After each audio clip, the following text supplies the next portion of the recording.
Isang mapayapang gabi sa inyong lahat, mga katropa. Handa na ba kayong makinig sa isang kwentong magdadala sa inyo sa gitna ng malawak na palaisdaan? Ang kwentong ito ay pinadala sa atin ni Renz, isang fresh graduate na naghanap ng katahimikan sa probinsya, ngunit isang kakaibang bagyo ng emosyon ang kanyang natagpuan. Kumuha na ng kape, aupo ng maayos, at sabay-sabay nating pasukin ang mundo ni Renz at ng kanyang pinsan na si Kuya Benji. At ito ang lihim sa likod ng palaisdaan.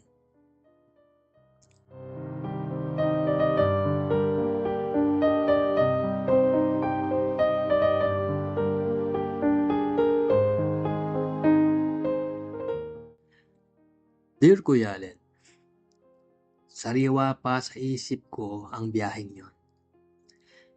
Bit-bit ang isang backpack at ang pagod mula sa board exam. Sumakay ako ng bus patungong Bulacan. Ang sabi ni Papa, kailangan ko raw mag-relax bago sumabak sa totoong mundo ng trabaho. At wala nang masisigit pa sa palaisdaan ng pinsan kong si Kuya Benji. Pagbaba ko sa kanto, amoy na amoy ko na ang lansa ng tubig alat at ang sariwang hangin na hindi mo matatagpuan sa Maynila. Mula sa malayo, nakita ko ang isang lalaking nakasakay sa bangkang de motor. Nakasuot siya ng sando na puti,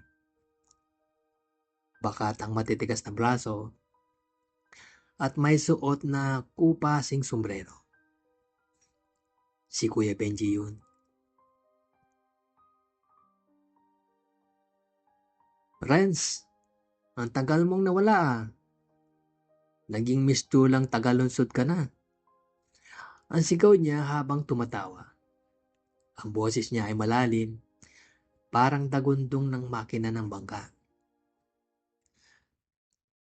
Nung nagkamayan na kami para tulungan akong sumakay, naramdaman ko ang kalyo sa kanyang palad. Isang palad na hinubog ng paghila ng lambat at pagsuong sa init ng araw. Sa sandaling yun, parang may kung anong kuryenteng gumapang sa braso ko. Pero binaliwala ko yun. Salamat kuya, ang sabi ko na lang.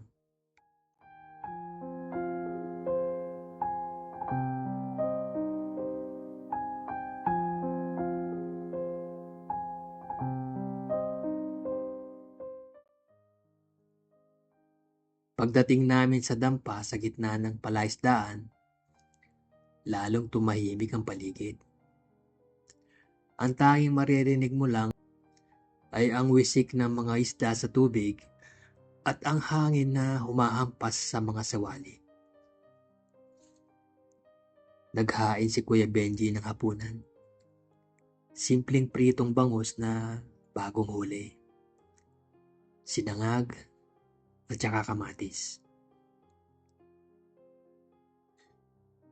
Dito Renz, walang pressure.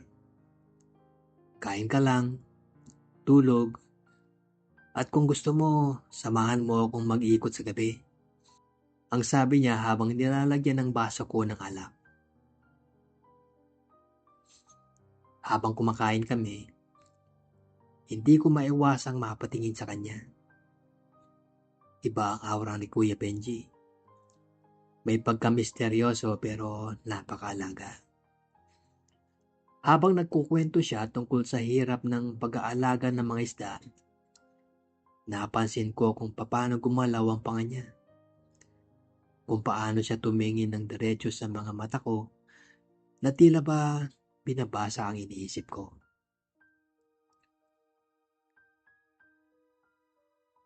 Bakit ka nakatingin, Renz? May dumi ba sa mukha ko? Ang biro niya. Nailang ako. Wala kuya. Namiss ko lang talaga yung ganitong buhay. ang sagot ko na lang. Pero sa loob-loob ko, alam kong may iba nang nararamdaman ng puso ko na hindi ko maipaliwanag.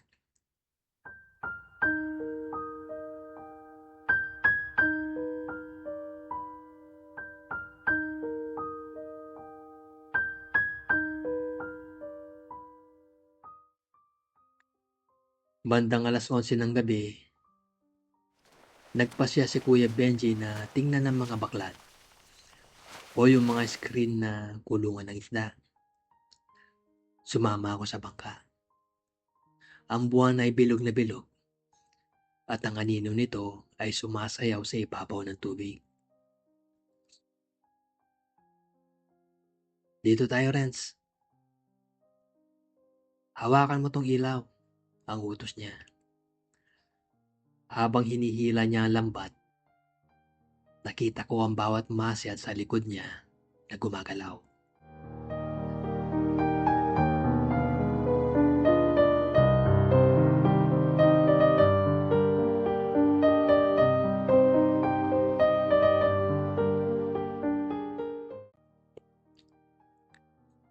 Biglang yumugyug ang bangka ng may malaking isdang pumalag.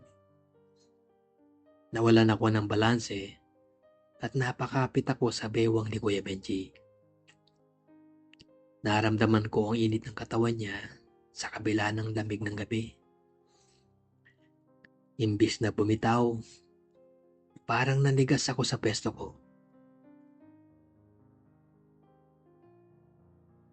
Lumingon siya sa akin. Ang distansya ng mga mukha namin ay ilang pulgada na lang. Walang nagsasalita. Ang tanging maririnig mo ay ang mabilis na tibok ng puso ko na parang makina ng bangka. Renz, ang bulong niya. Ang boses niya ay hindi na mapagbiro. Puno ito ng pag-aalinlangan pero may kasamang pag-amin.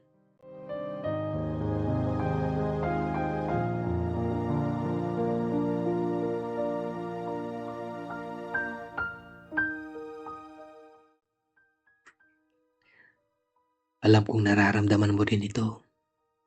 Noon pa. Doon ko napagtanto na ang bakasyong ito ay hindi lang pala para makapag-relax. Ito pala ang pagkakataon para harapin ang mga damdaming matagal ko nang ibinaon sa ilalim ng tubig.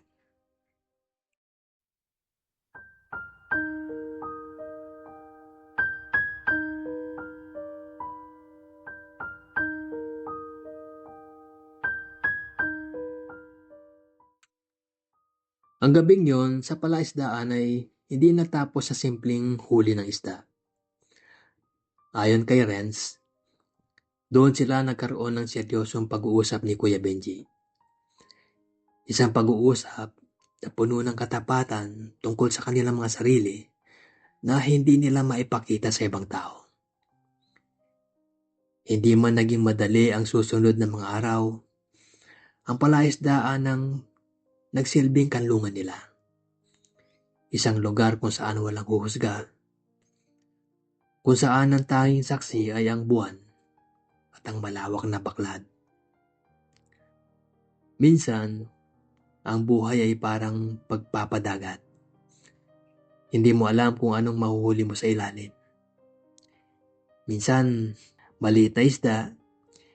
Minsan, malalaking revelasyon na babago sa buong pagkatao mo. Salamat rin sa pagtitiwala sa iyong kwento.